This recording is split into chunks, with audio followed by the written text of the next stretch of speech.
बात करेंगे मणिपुर हिंसा की, जहां एक बार फिर से मणिपुर में हिंसा हुई है। आपको बता दें कि कुकी आतंकवादियों और सीआरपीएफ के जवानों के बीच मुठभेड़ हुई है और इस हमले में सीआरपीएफ के 2 जवान शहीद हो गए, 2 जवान जख्मी हैं। बिष्णुपुर के नारनसेना में तैनात थे ये जवान। मणिपुर के नारनसेना इलाके में आधी रात को कुकी उग्रवादियों के हमले में केंद्रीय रिजर्व पुलिस बल यानी सीआरपीएफ का 1 जवान शहीद हो गया, जबकि इस हमले में जो है आपको बता दें कि 2 जवान घायल हैं और 2 जवान शहीद हुए हैं। ये जवान राज्य के बिष्णुपुर जिले के नारनसेना इलाके में तैनात थे। 128वें बटालियन के ये जवान हैं। मणिपुर पुलिस ने इस हमले की जानकारी साझा की है और बताया है कि ये हमला आधी रात को हुआ। शुक्रवार को मणिपुर में लोकसभा चुनाव के लिए वोटिंग हुई और मणिपुर के मुख्य निर्वाचन अधिकारी प्रदीप कुमार झा ने शुक्रवार को लोकसभा चुनाव के दूसरे चरण में बाहरी मणिपुर में अधिक मतदान और हिंसा की घटनाओं की जानकारी दी। तो एक बार फिर से मणिपुर में हिंसा भड़की है और सीआरपीएफ के 2 जवान इस हिंसा में, इस हमले में जो है शहीद हो गए। आपको बता दें कि 2 घायल हैं जिनका इलाज फिलहाल जारी है।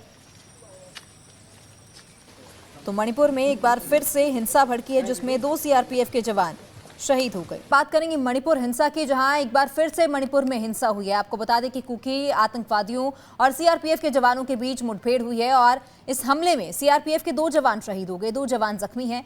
बिष्णुपुर के नारनसेना में तैनात थे ये जवान। मणिपुर के नारनसेना इलाके में आधी रात को कुकी उग्रवादियों के हमले में केंद्रीय रिजर्व पुलिस बल यानी सीआरपीएफ का 1 जवान शहीद हो गया, जबकि इस हमले में जो है आपको बता दें कि 2 जवान घायल हैं और 2 जवान शहीद हुए हैं। ये जवान राज्य के बिष्णुपुर जिले के नारनसेना इलाके में तैनात थे। 128वें बटालियन के ये जवान हैं।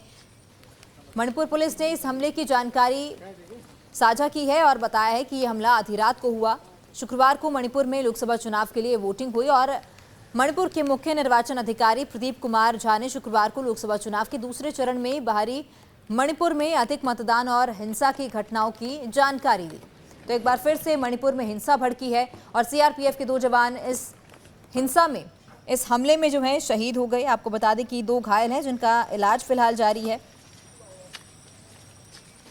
तो मणिपुर में एक बार फिर से हिंसा भड़की है जिसमें 2 सीआरपीएफ के जवान शहीद हो गए। बात करेंगे मणिपुर हिंसा की, जहां एक बार फिर से मणिपुर में हिंसा हुई है। आपको बता दें कि कुकी आतंकवादियों और सीआरपीएफ के जवानों के बीच मुठभेड़ हुई है और इस हमले में सीआरपीएफ के 2 जवान शहीद हो गए, 2 जवान जख्मी हैं। बिष्णुपुर के नारनसेना में तैनात थे ये जवान। मणिपुर के नारनसेना इलाके में आधी रात को कुकी उग्रवादियों के हमले में केंद्रीय रिजर्व पुलिस बल यानी सीआरपीएफ का 1 जवान शहीद हो गया, जबकि इस हमले में जो है आपको बता दें कि 2 जवान घायल हैं और 2 जवान शहीद हुए हैं। ये जवान राज्य के बिष्णुपुर जिले के नारनसेना इलाके में तैनात थे। 128वें बटालियन के ये जवान हैं। मणिपुर पुलिस ने इस हमले की जानकारी साझा की है और बताया है कि ये हमला आधी रात को हुआ। शुक्रवार को मणिपुर में लोकसभा चुनाव के लिए वोटिंग हुई और मणिपुर के मुख्य निर्वाचन अधिकारी प्रदीप कुमार झा ने शुक्रवार को लोकसभा चुनाव के दूसरे चरण में बाहरी मणिपुर में अधिक मतदान और हिंसा की घटनाओं की जानकारी दी।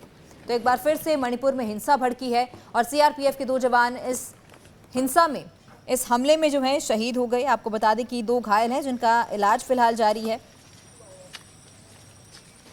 तो मणिपुर में एक बार फिर से हिंसा भड़की है जिसमें 2 सीआरपीएफ के जवान शहीद हो गए।